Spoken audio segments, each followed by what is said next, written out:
Hero अपनी उंगली से ग्लोइंग ब्लू सिस्टम स्क्रीन को टच करता है और कहता है, एबिलिटीज असल में इंसानी शेयर और दिमाग से आती है, तो चलो सबसे पहले इन दो बुनियादी चीजों को मजबूत करते हैं। और बूम, सिस्टम स्क्रीन पर नंबर्स ग्लिच करने लगते हैं। चारों तरफ +1 के पॉपअप्स आ रहे हैं और बड़ा सा नंबर 14 स्क्रीन पर फ्लैश होता है। हीरो एकदम रिजिड पोस्चर में खड़ा है, दोनों फिस्ट्स टाइट है। उसके चारों तरफ से डार्क पर्पल ऑरा और ब्राइट लाइटनिंग बोल्ट्स निकल रही है और फर्श का मलबा हवा में उड़ रहा है। कैम जूम इन होता है सीधा उसके फेस पर। उसकी ब्राइट ब्लू आंखें चमक रही है और वो हैरान होके कहता है, तो ऐसा फील होता है जब वाइटैलिटी और माइंड बढ़ते हैं। एक क्विक क्लोज अप शॉट आता है उसकी टाइट फिस्ट पर, जो दिखता है कि अब उसके हाथों में कितनी रॉ पावर आ चुकी है। डॉट और अगले ही पाल स्पीड। हीरो एक के बाद एक फास्ट पंचेस मारने की प्रैक्टिस करता है।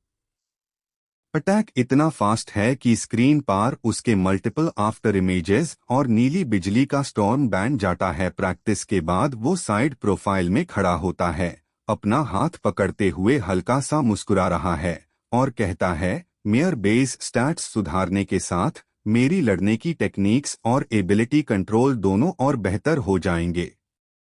वो अपने सामने खुले ब्लू सिस्टम को देखता है जहां अपग्रेडेड स्टैट्स शो हो रहे हैं। फिजिक 141, वाइटैलिटी और माइंड 160 हर्ट्ज। वो दिमाग में कैलकुलेशन लगाता है, दोनों बेस स्टैट्स में 20 पॉइंट का इजाफा हुआ है। इसका मतलब है एक एबिलिटी पॉइंट 0.2 वाइटैलिटी या 0.2 हर्ट्ज के बराबर है। डॉट कैम स्क्रीन पर हीरो का एक bad S phase close up और उसकी एक कॉन्फिडेंट स्माइल दिखता है। वो कहता है, मेरी इस ताकत के साथ किसी एबिलिटी यूनिवर्सिटी में एडमिशन मिलना तो कोई बड़ी बात नहीं है। लेकिन जियांगनन प्रोविंस के अन 700,000 से ज्यादा बच्चों के बीच मेरी रैंक क्या होगी? बचपन से बेड मेंटोर्स से सीखने वेल अनजीनियसेस के सामने मैं कहाँ टिकता हूँ। क्लोज अप शॉट आता है फर्श पर पड़ी एक लंबी स्पीयर भाला पार, जिसे हीरो तेजी से अपने पैर से फ्लिप करके हवा में उठता है। हीरो अस स्पीयर को अपने हाथों में एकदम प्रोफेशनल तरीके से घूमते ह्यू स्टांस लेता है। खिड़की के टूटे हुए कांच के बीच वो मुस्कुराते हुए कहता है, मार्शल हॉल में अपने स्टैट्स टेस्ट करने के बाद ही मुझे पता चलेगा। एक बड़ा सा ब्लैक कॉम्बैट बूट पूरी जान से दरवाजे पर पड़ता है और दरवाजा टूट जाता है। 3 फायर फाइटर्स ऑरेंज सूट्स और हेलमेट्स पहने कमरे के अंदर दाखिल होते हैं। हीरो एकदम हैरान होके उन्हें देखता है और उसके दिमाग में चल रहा होता है। फायर फाइटर के फेस का क्लोज अप आता है, उसके चेहरे पर पसीना है और वो गंभीर होके बोलता है, हमें एक डिस्ट्रेस कॉल मिली थी, यहाँ आग लगने की रिपोर्ट थी। हीरो थोड़ा ऑकवर्ड होके अपना हाथ आगे बढ़ता है और उन्हें समझाने की कोशिश करता है, ये शायद एबिलिटी कल्टीवेशन के फ्लक्चुएशंस की वजह से था। अब सब कुछ कंट्रोल में है। फायर फाइटर थोड़ा रिलैक्स होता है और अपने वॉकी टॉकी पर इन्फो पास करता है, मैं समझ गया। इमरजेंसी खत्म हो गई है। Pulling out. फायर फाइटर जाते जाते पीछे मुड़कर हीरो को देखता है और दिमाग में सोचता है, इतना बड़ा हंगामा खड़ा कर दिया और पता चला कि ये बस एक स्टूडेंट अपनी एबिलिटी की ट्रेनिंग कर रहा था।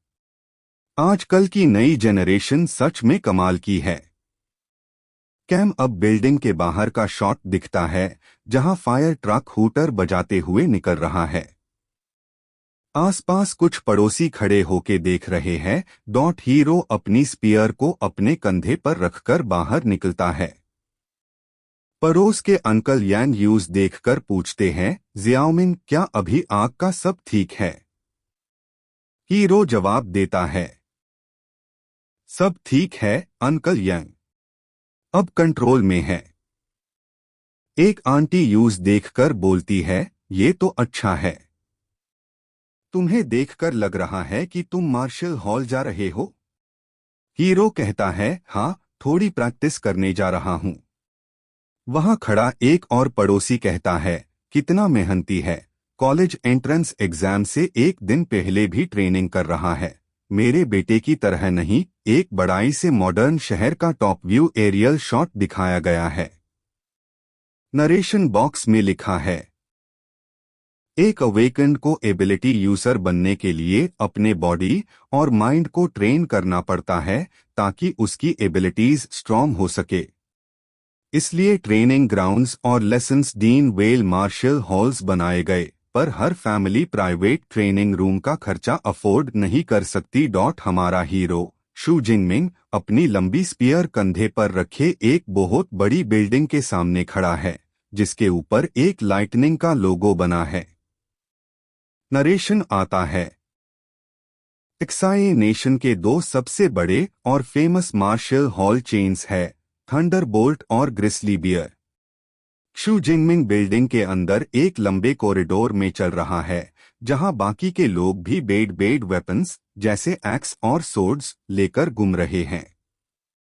नरेशन चल रहा है, इन दोनों में से ग्रिसली बियर मार्शल हॉल की फीस 100,000 युआन सालाना है, जो सिर्फ अमीरों के लिए है। सिर्फ thunderbolt martial hall high school students को फ्री एक्सेस देता है। कॉरिडोर में स्टूडेंट्स का एक ग्रुप आपस में बातें कर रहा है। अनमेन से एक लड़का पीछे मुड़कर हैरानी से देखता है, अरे क्या वो। ग्रुप के बीच खादी एक बहुत हाई स्टाइलिश लंबे काले बालों और ऑरेंज आईज वाली लड़की का क्लोजअप आता है, जो स्माइल कर रही है। बॉक्स में लिखा आता है, टैंग क्यूआई शू जिंगमिंग की कजिन। शू जिंगमिंग उन्हें देखकर अपना हाथ उठता है और स्माइल करते हुए आगे बढ़ता है, सिस्टर क्यूआई, तुम भी थंडरबोल्ट मार्शल हॉल में हो? टैंग क्यूआई थोड़ा हैरान होके उसकी तरफ देखती है और कहती है, हाँ, बस एक दोस्त के साथ आई थी। शू जिंगमिंग उनसे थोड़ी दूरी बनते ही कॉरिडोर में आगे बढ़ने लगता है और हाथ हिलाकर कहता है, अच्छा समझ गया, मैं तुम्हारा वक्त खराब नहीं करूंगा। मेन ट्रेनिंग रूम की तरफ जा रहा हूं।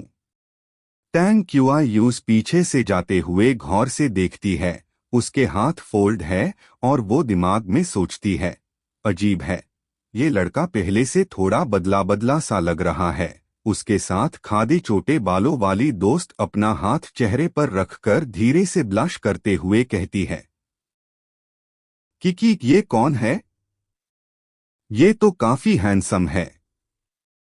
टैंग क्यूआई उन्हें बताती है, शू जिंगमिंग वो मेरा कजिन है, हमारी तरह थर्ड ईयर में ही है और कल मार्शल एग्जाम डीन वाला है।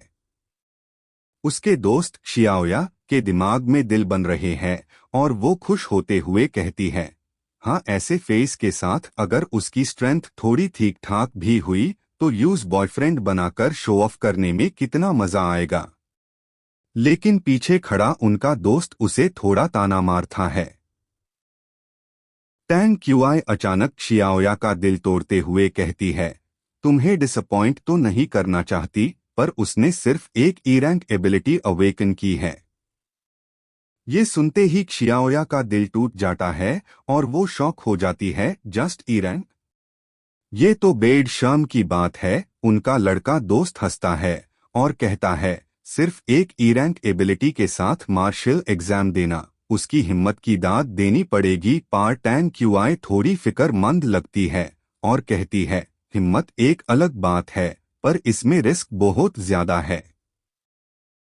मैं चाहती हूं कि वो एग्जाम ना दे। टैंग क्यूआई बात को खत्म करते हुए कहती है, चलो अब इस बात को छोड़ो। क्या हम यहाँ थंडरबोल्ट मार्शल हॉल को चेक करने नहीं आए थे? वो लोग आगे बढ़ने लगते हैं और क्षियाओया कहती है कि उसने अपने हाई स्कूल के 3 साल ग्रिसली बियर में बिताए हैं, इसलिए वो यहाँ पहली बार आई है। वो कहती है, एग्जाम से पहले थोड़ा रिलैक्स करना माइंड और बॉडी के लिए अच्छा है। दूसरी तरफ शू जिंगमिंग एक खाली ट्रेनिंग रूम के अंदर खड़ा है, जहां जिम का सामान और सामने एक बड़ा सा राउंड टारगेट बोर्ड लगा हुआ है। उसके हाथ में उसकी स्पीयर है। जिंगमिंग स्पीयर को हाथ में पकड़कर हैरान होता है और सोचता है, ये स्पीयर कुछ हल्की लग रही है। या एफआईआर मेरा फिजिक पहले से ज्यादा स्ट्रांग हो गया है। अपने हाथ की ग्रिप को टाइट करते हुए वो दिमाग में सोचता है, लेकिन कल हाई यूनिफाइड एग्जाम है, तो अभी इसे बेहतर वेपन ढूंढने का वक्त नहीं है। शू जिंगमिंग अब एक सॉलिड कॉम्बैट स्टांस लेता है, स्पीयर को पीछे खींचते हुए अटैक के लिए तैयार होता है। चलो देखते हैं कि बिना किसी एबिलिटी एनहांसमेंट के मेरी पीक पावर कितनी है। शू जिंगमिंग एक गहरी सांस लेता है, उसका फोकस पूरी तरह से टारगेट पर है। एक झटके में वो अपनी स्पीयर को आगे बढ़ता है। प्योर एक्शन और स्पीड के साथ स्पीयर हवा को चीयर्ट ह्यू सीधे टारगेट की तरफ जाती है। बूम। स्पीयर की नोक सीधे टारगेट के सेंटर में जाकर लगती है और एक बड़ा सा इम्पैक्ट क्रिएट करती है। टारगेट बोर्ड पार क्रैक आ जाता है और ऊपर लगी स्क्रीन पार स्कोर चमकता है, 321 के एपी। नरेशन बॉक्स में बताया गया है, ट्रेनिंग रूम को बिगिनर ग्रेड मेमोरी एलॉय से बनाया गया है। ये डैमेज थ्रेशहोल्ड के अंदर खुद को ऑटोमेटिकली रीसेट कर लेता है। जिंगमिंग अपना हाथ हवा में उठाकर पंच बनाता है और हैरान होते हुए खुश होता है, सिर्फ मेरी रॉ फिजिकल स्ट्रेंथ पहले के म्यूकेबल डबल हो गई है। एक नॉर्मल अवेकेंड की सबसे ज्यादा फिजिकल स्ट्रेंथ भी सिर्फ 100 के एपी के आसपास होती है। जिंगमिंग की आंखें अचानक ब्राइट ब्लू और व्हाइट रोशनी से चमकने लगती है और उसके चेहरे पर बिजली की तरंगें दिखती है। अब पर्पल लाइटनिंग डिवाइन थंडर को ट्राई करते हैं। उसकी पूरी बॉडी और उसके हाथ से पर्पल ब्लू रैन की बिजली लाइटनिंग बोल्ट्स निकलने लगती है। उसका ऑरा पूरी तरह बादल चुका है। इस बार वो अपनी एबिलिटी को उसे करते हुए एक भयानक लाइटनिंग अटैक सीधे सामने वेल टारगेट पार छोड़ता है। पूरा पैनल लाइटनिंग इफेक्ट्स से भर जाता है। स्क्रीन पार नया स्कोर आता है जो बिल्कुल होश उड़ाडीन वाला है, 3021 के एपी। नया स्कोर देखकर शू जिंगमिंग के चेहरे पर एक बड़ी मुस्कान आ जाती है और वो एक्साइटेड होते हुए सोचता है, एस रैंक एबिलिटी से जैसी उम्मीद थी, ये तो बिल्कुल ब्रोकन है। वो आगे एनालाइज करता है। एक फर्स्ट टियर एबिलिटी यूजर की अटैक स्ट्रेंथ सिर्फ 1000 के एपी होती है और मैं तो अभी तक फर्स्ट टियर पार पहुंचा भी नहीं हूं, पर फिर भी mid tier first rank ability user के बराबर पावर अनलीश कर पा रहा हूं। लेकिन जिंगमिंग यही नहीं रुकता। उसके आसपास पर्पल लाइटनिंग की इंटेंस तरंगे फिर से क्रैकल करने लगती है और वो कहता है, और ये तो अभी मेरी लिमिट भी नहीं है। वो अपनी स्पीयर को कास के पकड़ते हुए दिमाग में अपना फाइनल प्लान बनाता है। रॉ स्ट्रेंथ, एबिलिटी एनहांसमेंट और कॉम्बैट टेक्निक, इन तीनों को कॉम्बाइन करना ही मेरा असली ट्रम्प कार्ड है। जिंगमिंग पूरी तरह से लाइटनिंग से घिर जाता है और एक 3 कॉम्बैट स्टांस लेते हुए अपनी स्पीयर को हवा में घूमता है। हर तरफ बिजली के झटके ट्रेनिंग रूम के अंदर फैलने लगते हैं। वो पूरी ताकत के साथ आगे बढ़ता है, हवा में एक अपसाइड डाउन स्पिन लेता है और अपनी टेक्निक छोड़ता है, लाइटनिंग वाइन। स्पीयर की नोक पार एक 3 पर्पल एनर्जीज की एयर बैंड जाता है जो सीधे टारगेट की तरफ जाता है। जिंगमिंग गुस्से में चिल्लाता है, ब्रेक। पूरा पैनल एक जोरदार धमके और अंधाधुंध रोशनी से भर जाता है। इस खतरनाक अटैक का इम्पैक्ट इतना बड़ा था कि उसकी गूंज और झटके सीधे मेन हॉल तक पहुंच जाते हैं। वहां खड़े लोग कांपने लगते हैं और हैरानी में एक आदमी चिल्लाता है, बीएच भूकंप। क्या ये कोई अर्थक्वेक है? धमके की गूंज से पूरी फ्लोर कांप उठती है। हॉलवे में खड़े लोग लड़खड़ा जाते हैं। एक लड़का पसीना पूछते हुए हैरानी से चिल्लाता है, खतरनाक एनर्जी सर्च है। ये पक्का एक एबिलिटी यूजर के लेवल का है। वहां खादी एक लड़की बहुत ज्यादा कंफ्यूज हो जाती है। वो कहती है, लेकिन ये फ्लोर तो हाई स्कूल के स्टूडेंट्स के लिए रिजर्व्ड है ना। जो फ्रीक्स इतनी जल्दी एबिलिटी यूजर लेवल तक पहुंचते हैं, वो तो ग्रिसली बियर में ट्रेनिंग करते हैं। फिर वो सोचती है कि क्या उन्हीं फ्रीक्स में से कोई यहाँ है, या फिर हाई स्कूलर्स के बीच कोई नया टॉप टियर एबिलिटी यूजर पैदा हो गया है। एक ब्लैक हेयर्ड लड़की की आंखें चमकती है और वो गुस्से एक्साइटमेंट में कहती है, चलो चल कर देखते हैं। पूरी गैंग हॉलवे में आगे बढ़ने लगती है और उन्हें पक्का पता चल जाता है कि एनर्जी का फ्लक्चुएशन इसी एरिया से आ रहा है। तभी वहां से एक बंदा बिल्कुल काम और कूल एटीट्यूड में अपनी स्पीयर पकड़े गुजरता है। ये कोई और नहीं, हमारा जियाओमिंग शू जिंगमिंग है। लड़की उसे देखते ही पहचान जाती है। जियाओमिंग, घर जा रहे हो?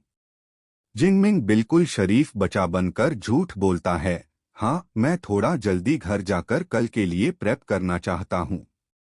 एक लड़का उसे पीठ पीछे से विश करता है, ठीक है, कल के मार्शियल एग्जाम के लिए गुड लक, सेफ रहना।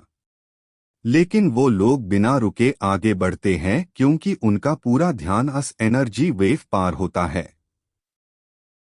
गैंग अस स्पेसिफिक ट्रेनिंग रूम के दरवाजे पर पहुंचती है। क्या ये वही जगह है?